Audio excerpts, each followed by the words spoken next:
बोलिए।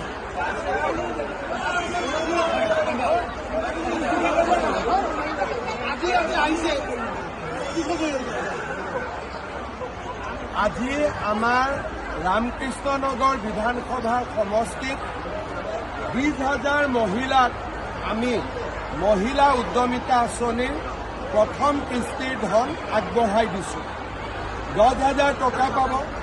ভাল কৰি এই টকা খৰচ কৰিলে পৰৱৰ্তী সময়ত চৰকাৰৰ পৰা 25 আৰু 50,000 টকা পৰ্যন্ত লাভ কৰিব। মই আজি মহিলাসকলৰ যি উৎসাহ আৰু উদ্দীপনা, এই উৎসাহ উদ্দীপনা দেখি সঁচাকৈয়ে মোৰ খুব ভাল লাগিছে। সকলোকে মই শুভেচ্ছা আৰু অভিনন্দন জনাইছোঁ। শাসক দলেও আন্দোলন কৰিব, একদম শাসক দলেও আন্দোলন কৰিব, বিৰোধী পক্ষও আন্দোলন কৰিব, চৰকাৰে চবৰে কথা শুনিব। ন্যায়ালয় জুবিন গাৰ্গে গৌৰৱ গাৰ্গে ইতিমধ্যে কৈছে পলিটিক্স পাৰ্টি, পলিটিক্সটো একদম নালাগে, পলিটিক্স বেন। বৰ্তমানে কি চলিছে? এইটোৰ ওপৰত পলিটিক্স নালাগে। কিভাবে বৰ্তমানে কি চলিছে? বৰ্তমান কি চলিছেতো মই নাজানো, কিন্তু পলিটিক্স হ'ব নালাগে সেইটো মই জানো।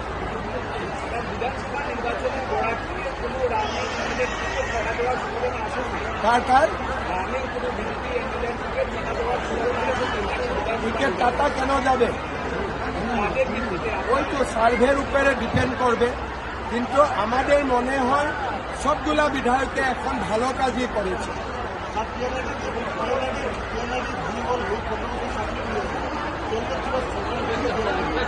মই এইটো আপুনি PNRD মিনিষ্টাৰক সুধিব, মইতো লগে লগে নাজানিম, কিন্তু কিবা যদি স্পেচিয়েল আছে মোক ক'লে হয় মই চেক কৰি দিম।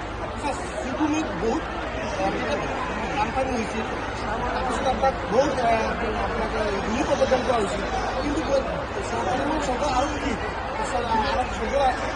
চাৰ্কুলত বহুত মানে দুৰ্নীতিৰ অভিযোগ উত্থাপন হৈছে। শ্ৰীভূমি মই আজি শুনিছোঁ এনকোয়ারি টিমও আহিছিল। একটা জিপিতে 5,000 টোটাল প্রতিদিন দেওয়া হয়েছে, কিন্তু এই জিপিত 2900 হোল্ডিং আছে।